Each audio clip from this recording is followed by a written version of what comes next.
আসসালামু আলাইকুম। সবাই কেমন আছেন? আশা করি সবাই ভালো আছেন। আজ আপনাদের জন্য নিয়ে এসেছি গল্পের দ্বিতীয় পর্ব। আশা করি গল্পটি আপনাদের ভালো লাগবে। তাহলে চলুন শুরু করা যাক। তাই কথা না বাড়িয়ে খাটের এক কোণে শুয়ে পড়ে। হঠাৎ মাইশা কেঁদে ওঠে। আমি ওকে কোলে নিয়ে রুমের মধ্যে হাঁটছি। হঠাৎ ফাহিম বলে, চোখের সামনে প্রাক্তনকে তার বউয়ের সাথে দেখে তোমার বুঝি খুব কষ্ট হচ্ছে। আচমকা এই কথা শুনে আমি দাঁড়িয়ে পড়ি। ব্যাপারটা কি হলো? আমি মনে মনে বলি, চোখের সামনে প্রাক্তনকে তার বউয়ের সাথে দেখলে অবশ্যই কষ্ট হয়। কথাটা উনি ভুল বলেনি, তবে উনি কি করে নিশ্চিত হলো নীলের সাথে আমার সম্পর্ক ছিল? আমি কিছু বলে ওঠার আগেই ফাহিম আবার বলে, আমি বুঝি প্রিয় মানুষকে হারানোর কতটা কষ্ট। তাই তোমার কষ্ট কিছুটা দূর করার জন্য তাকে তোমার চোখের সামনে থেকে সরিয়ে দেওয়ার ব্যবস্থা করছি। ততক্ষণে মাইশা ঘুমিয়ে গেছে। আমি ওকে শুইয়ে দিয়ে উনাকে বললাম, আপনি কি করে জানলেন নীলের সাথে আমার সম্পর্কের কথা, আর কি ব্যবস্থা করেছেন আপনি? ফাহিম বলে, স্বামীর কাছে অতি সহজে প্রাক্তন ছিল, সেটা মেয়েরা স্বীকার করে না। কিন্তু তুমি কেন করলে? আমি বললাম, আমি তো বলিনি যে নীল আমার প্রাক্তন ছিল। আর ওই যে আপনি বললেন আপনি আমার স্বামী, তাই স্বীকার করতেই পারি। ফাহিম বলে, ও আচ্ছা, তবে শোনো, শেষবারের মতো আমি আর ঈশা 3 মাস আগে রেস্টুরেন্টে গিয়েছিলাম। সেখানে তুমি নীলের সাথে ছিলে, তখন দেখেছি। আমি অবাক হয়ে বললাম, এক দেখাতে আমাকে মনে রেখেছেন? ফাহিম বলে, মনে রাখার মতো ঘটনা ঘটেছিল সেদিন, তাই মনে রেখেছি। আমি আরো অবাক হয়ে বললাম, কি ঘটেছিল মানে? বুঝলাম না, বুঝিয়ে বলেন। ফাহিম বলে, নীল তোমার মুখের উপর ফুলের তোড়াটা ছুঁড়ে না মারলে হয়তো সেদিনের তোমার অসহায় মুখটা মনে থাকতো না। ওনার কথা শুনে কষ্টে বুকটা ফেটে যাচ্ছে, তাই দেয়ালের দিকে কাত হয়ে শুয়ে পড়লাম, যাতে আমার কষ্টের সাক্ষী কেউ না থাকে। ওনার কথা শুনে অতীত মনের ভেতর চাগার দিয়ে উঠল। নীলের সাথে সম্পর্ক ছিল 1 বছরের, যদিও 1 বছর হওয়ার আগে থেকেই নীল আমাকে এড়িয়ে চলছে। 3 মাস আগে আমাদের সম্পর্কের 1 বছর হয়েছিল। সেদিন রেস্টুরেন্টে নীল আর আমি বসে আছি। নীল আসার পর থেকেই ফোন নিয়ে ব্যস্ত। আমি কোনো কথা বললে হ্যাঁ বলে যাচ্ছে। তারপর জোর করে ওর হাত থেকে ফোনটা টেনে নিতেই নীল রেগে যায়। নীল বলে, কোন অধিকারে আমার ফোন নিয়েছো?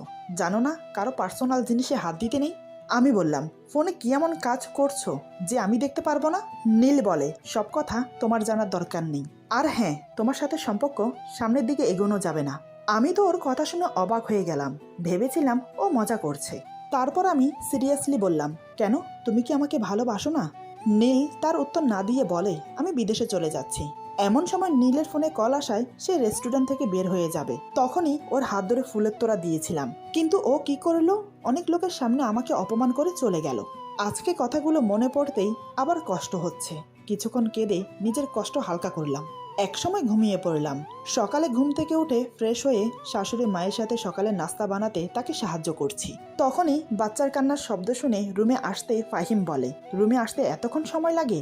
কানে শুনতে পাও না নাকি যে ও কান্না করছে? আমি বললাম, আমি তো কাজ করছিলাম। ফাহিম বলে, কি যে কাজ করো জানা আছে আমার। বাচ্চা সামালতে পারে না, তার আবার বড় বড় কথা। ওনার কথার উত্তর না দিয়ে মাহিরাকে কোলে নিলাম। সাথে সাথে ওর কান্না বন্ধ হয়ে গেল। আমি মাহিরাকে নিয়ে রুম থেকে বেরোতে যাব, তখনই উনি বলে, এই মেয়ে, এই তুমি নিজেকে কি খুব চালাক মনে করো? হ্যাঁ, মাহিরাকে নিয়ে চলে গেলে একটু পর মাইশা কাঁদবে, তাতে আমার ঘুম হবে না, তাই মাইশাকে রেখে যাচ্ছ। আমি বললাম, না মানে, ও তো ঘুমোচ্ছে। ফাহিম বলে, ও ঘুমোচ্ছে বলে কি ওকে দেখতে হবে না? যদি আমার মেয়েদের দায়িত্ব নিতে না পারো, তাহলে বাড়ি থেকে বিদায় হও। কোনো সৎ মা আজ পর্যন্ত ভালো হয়নি, আর এ যুগে উনি আসছে, যত সব। আমি ওনার কথা শুনে বাচ্চা দুটোকে কোলে নিয়ে রুম থেকে বেরিয়ে গেলাম। সকাল সকাল ওনার খারাপ ব্যবহার, আবার এদিকে নীলের মুখ দেখা, মনে হচ্ছে আমার কলিজায় কেউ যেন ছুরি ধরে আছে। নিজের চোখের জল আর ধরে রাখতে পারলাম না। এদিকে মীরা ঘুম থেকে উঠে আমার কাছে এসে আমার চোখে পানি দেখে বলে, আপু, তুই কান্না করছিস কেন? আমি বললাম, আরে না, চোখে মনে হয় কি যেন পড়েছে। মীরা বলে, মিথ্যে বলছিস তুই, ফাহিম ভাইয়া নিশ্চয়ই তোকে কিছু বলেছে, তাই তো? আমি চুপ করে রইলাম, কিছু বললাম না। মীরা বলে, কেন শুধু শুধু এই বিয়েটা করলি? আমি বাচ্চাদের দেখিয়ে বললাম, এই যে দেখছিস 2টি ফুল, তুই তো জানিস ছোট বাচ্চা দেখলেই আমার কোলে নিতে ইচ্ছে করে, আর আমি তাকেও দেখিয়ে দিতে চাই যে আমিও ভালো আছি। মীরা বলে, সে কে ছিল? আমি বললাম, বাদ দে, তুই একটু ওদের কাছে বস, আমি একটু কাজ শেষ করে আসছি। মীরা বলে, আচ্ছা। এমন সময় কলিং বেলের শব্দ শুনে শাশুড়িমা দরজা খুলে দেয়। আমি সেদিকে ধ্যান না দিয়ে নিজের কাজে মন দেই।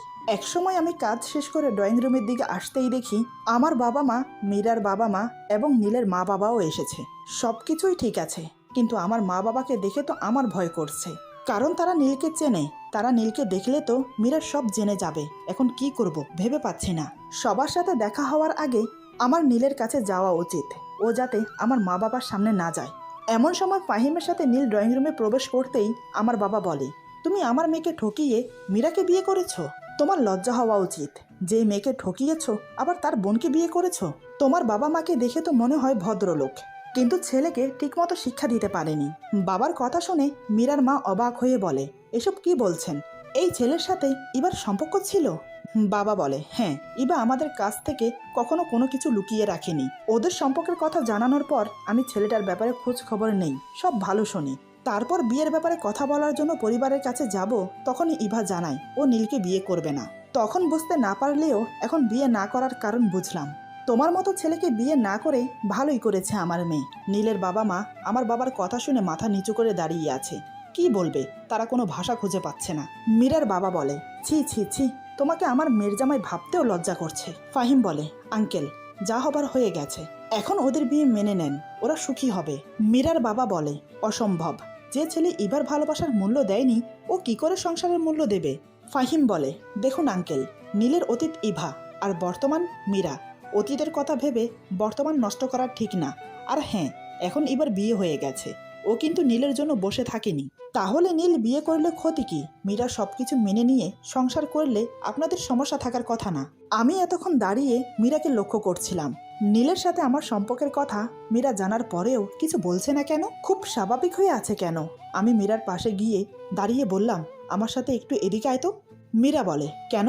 আমি বললাম, আগে আয়, তারপর বলছি।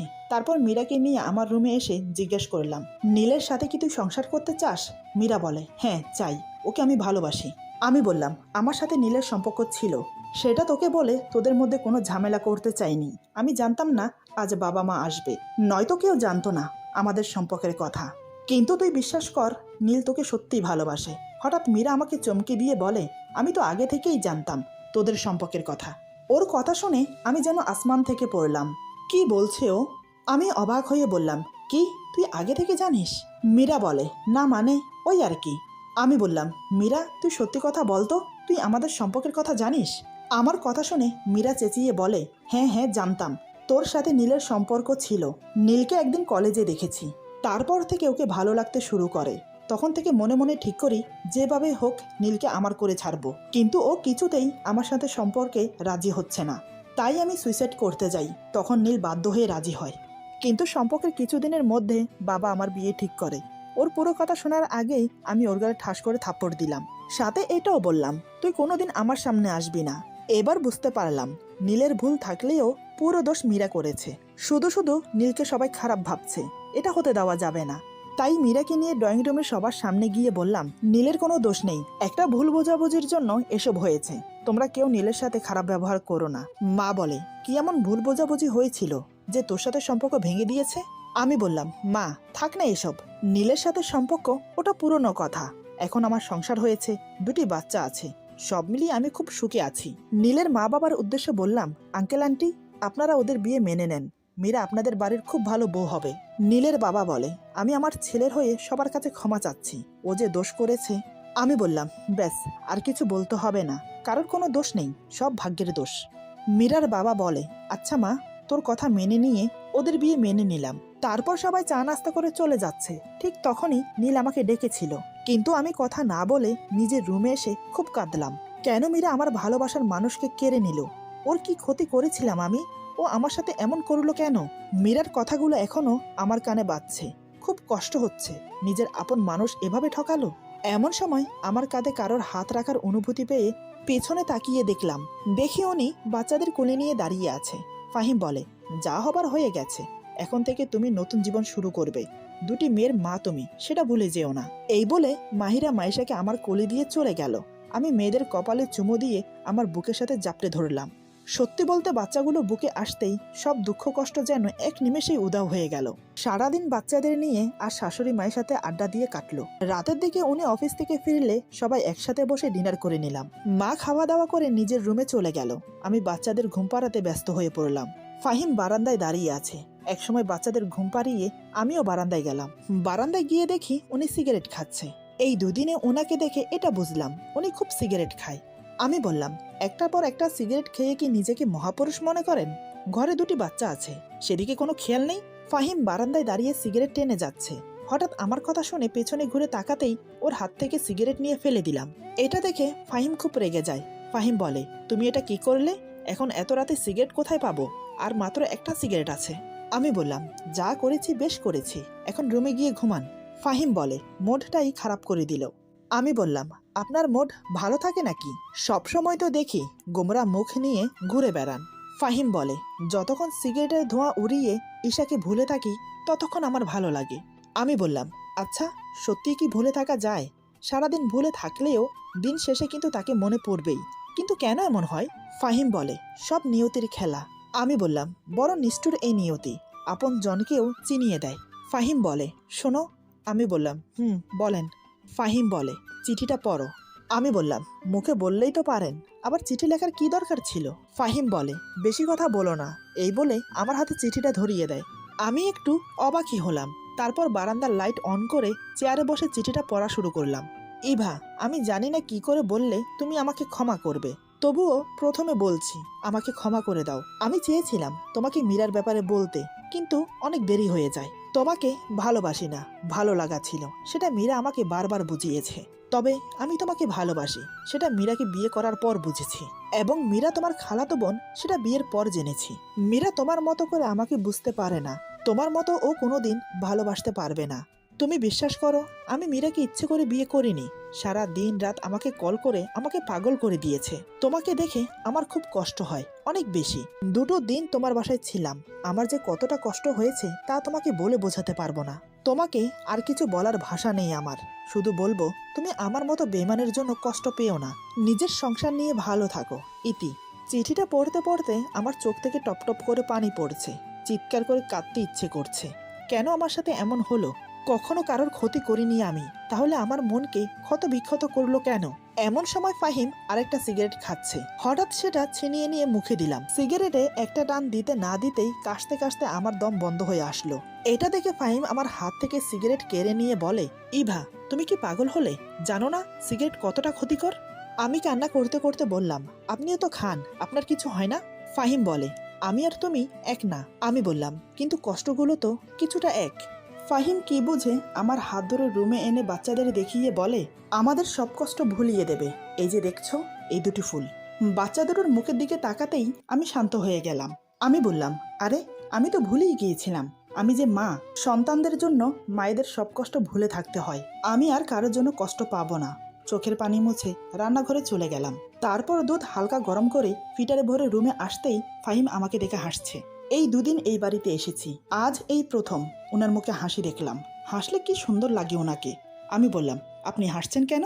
ফাহিম বলে, ঘড়ি দেখেছো, রাত 2টো বাজে। এখন তুমি ওদের জন্য দুধ গরম করে এনেছো, কিন্তু ওরা তো ঘুমোচ্ছে।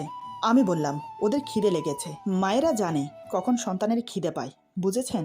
এতে হাসি পাওয়ার কিছু হয়নি। ফাহিম বলে, তাই বুঝি, দেখি তো ওদের খিদে লেগেছে নাকি। আমি কোনো কথা না বলে ওদের মুখে ফিটার ধরতেই ওরা দিব্যি দুধ খাচ্ছে। ফাহিম ভ্রু কুঁচকে তাকিয়ে আছে। আমি বললাম, দেখলেন তো, মায়েরা বুঝতে পারে কখন সন্তানের খিদে পায়। ফাহিম বলে, সাথে এটাও বুঝলাম যে তুমি অনেক ভালো। আমি বললাম, আপনি ঘুমান, সকালে অফিসে যেতে হবে। ফাহিম বলে, এই বলে সে ঘুমিয়ে পড়ে। বাচ্চাদের খাইয়ে দিয়ে আমিও ঘুমিয়ে পড়লাম। রাতে প্রচণ্ড গরম লেগেছে। সকালে ঘুম থেকে উঠে দেখি পুরো শরীর ঘামে চুপচুপ করছে আর খুব অস্বস্তি লাগছে। তাই সকাল সকাল গোসল করেছি। ড্রেসিং টেবিলের সামনে দাঁড়িয়ে শাড়ির কুচি ঠিক করছিলাম। তখনই ফাহিম ফ্রেশ হয়ে রুমে এসে আমাকে দেখে। আমাকে দেখা মাত্রই হঠাৎ আমার গালে ঠাস করে থাপ্পড় লাগিয়ে দেয়। আমি কিছু বুঝে ওঠার আগেই শাড়ির আঁচল ঘাট থেকে ফেলে দিয়ে আমাকে ধাক্কা মারলো। তখনও পুরোপুরি শাড়ি পরা হয়নি আমার, তাই ধাক্কা খাওয়ার সাথে সাথে শাড়িতে পা পেঁচিয়ে পড়ে গিয়ে কপালটা ঠুকে গেল খাটের পায়ার সাথে। ব্যথায় মুখ থেকে স্পষ্ট সুরে বেরিয়ে এলো, উফ। এদিকে কপালটার সাথে সাথে ফুলে গেল আর গালে 5 আঙ্গুলের দাগ বসে গেল। আমি কোনো রকম শাড়িটা শরীরের সাথে জড়িয়ে উঠে দাঁড়ালাম। ফাহিম বলে, আমার উপর স্বামীর অধিকার দেখাবে না এবং আমার রুমের কোনো কিছুতে আমার অনুমতি ছাড়া হাত দেবে না। সেটা নিশ্চয় বিয়ের প্রথম দিন বলে দিয়েছিলাম তোমাকে, তাহলে কোন সাহসে এই শাড়ি পরেছ? আমি ছলছল নয়নে ওনার দিকে তাকিয়ে বললাম, না মানে? ফাহিম বলে, না মানে কি? হ্যাঁ, তোমাকে বিয়ে করেছি শুধুমাত্র আমার মেয়েদের মায়ের স্নেহ ভালোবাসা দিয়ে বড় করতে, দামি শাড়ি পরে সেজেগুজে বসে থাকার জন্য না। আমি বললাম, আমার কথাটা শুনুন। ফাহিম বলে, তোমার কি কথা শুনবো?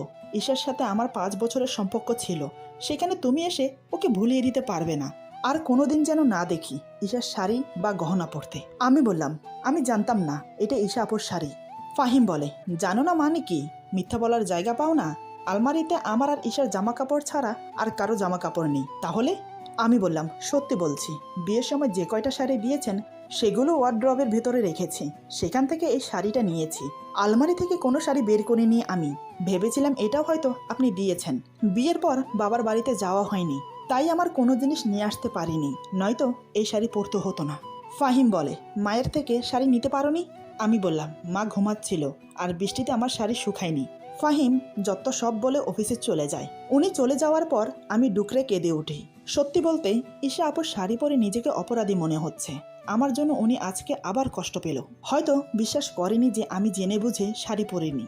ভাগ্য এতটাই খারাপ যে মনে হচ্ছে কারোর ভালোবাসা পাবো না। নিজের কষ্ট নিজের মধ্যে রেখে মাকে কল দিলাম। কল রিসিভ হতেই আমি বললাম, হ্যালো মা। মা বলে, কি রে, কি হয়েছে তোর? আমি বললাম, কই কিছু না তো, তুমি কাউকে দিয়ে আজকেই এখনই আমার সব জিনিস পাঠিয়ে দাও। মা বলে, আচ্ছা দেব, কিন্তু তোর কি হয়েছে? কণ্ঠটা কেমন যেন লাগছে। আমি বললাম, মা কিছু হয়নি, বাসার সবাই ভালো আছে? মা বলে, হ্যাঁ আছে।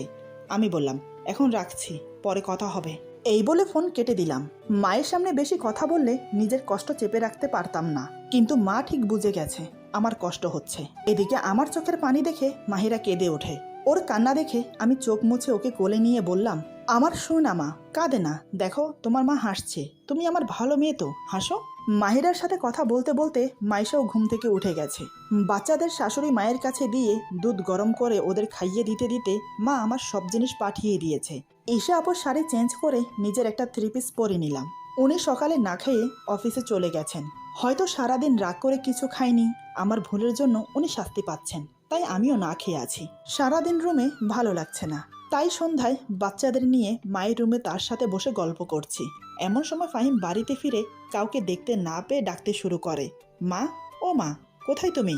মা বলে, সন্ধ্যাবেলায় কি এই বাড়িতে ডাকাত পড়েছে যে তুই চিল্লাপাল্লা শুরু করেছিস? ফাহিম বলে, বাসা পুরো ফাঁকা ফাঁকা লাগছে কেন? আর সবাই কোথায়? মা বলে, আমার রুমে আছে, চলে আয়। মায়ের রুমে আমাকে দেখে বিছানার উপর অনেকগুলো শপিং ব্যাগ রেখে বলে, ব্যাগে কয়েকটা ড্রেস আছে, সেগুলো দেখে নাও, পছন্দ হয় কিনা, নয়তো চেঞ্জ করে আনবো। আমি মাকে উদ্দেশ্য করে বললাম, মা, আপনার ছেলেকে বলে দেন আমার ড্রেস লাগবে না। মা বলে, তোরা তোদের রুমে গিয়ে যত ইচ্ছে ঝগড়া কর, আমার রুম থেকে এখন যা। আমি বললাম, মা, আমি আপনার কাছে ঘুমাবো। আমার কথাটা শুনে ফাহিম বাচ্চাদের কোলে নিয়ে নিজের রুমে চলে গেল। অমনি আমার মেয়েরা কান্না শুরু করে দিল। শাশুড়ি মা মুচকি হেসে শপিং ব্যাগগুলো আমার হাতে ধরিয়ে দিয়ে রুমে পাঠিয়ে দিল। সকালে আমাকে রাগ দেখিয়ে অনেকগুলো কথা শোনালো, থাপ্পড় মেরে ধাক্কা পর্যন্ত মেরে ফেলে দিল। তাই আমিও এখন একটু রাগ দেখাবো।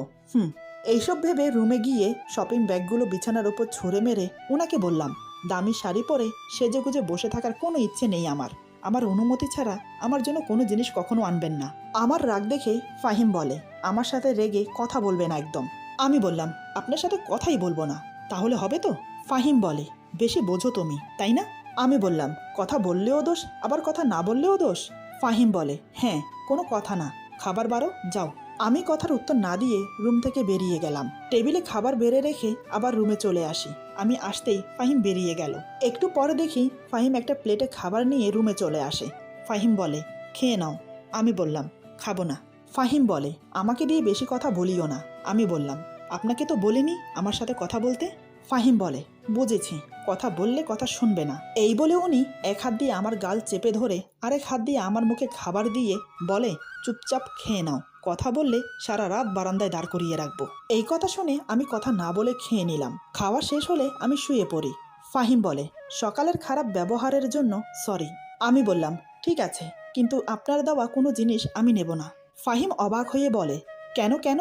আমি সরি বললাম তো। আমি বললাম, যেদিন আপনি নিজে থেকে ভালোবেসে জিনিস দেবেন, আপনার উপর আমার অধিকার থাকবে, সেই দিন আপনার দেওয়া জিনিসগুলো নেব। আমার কথা শুনে ফাহিম কিছু না বলে মুখ ঘুরিয়ে নিল। আমার কথাগুলো হয়তো কখনো সত্যি হবে না, তাই হয়তো কোনো উত্তর দিতে পারিনি। আমি আর কোনো কথা বাড়ালাম না, চুপচাপ ঘুমানোর চেষ্টা করলাম। একসময় ঘুমিয়ে পড়লাম। সকালে ঘুম থেকে উঠে ফ্রেশ হয়ে নিলাম, কিন্তু ওনাকে ডাকলাম না, কারণ আজ ওনার অফিসের ছুটি, তাই পড়ে পড়ে ঘুমোচ্ছে। আমি রান্নাঘরে গিয়ে সকালের নাস্তা বানিয়ে ফেললাম। নাস্তা টেবিলে সাজিয়ে মা আর ওকে ডাকলাম। তারপর সবাই মিলে একসাথে নাস্তা করলাম। দুপুর 12টার দিকে আমি বাচ্চাদের গোসল করিয়ে ছোট বাথটবের পানি ওয়াশরুমে ফেলতে যাব। হঠাৎ উনি কোত্থেকে আমার সামনে এসে পড়ে। আমি দেখতে না পেয়ে ওনার সাথে ধাক্কা খাই।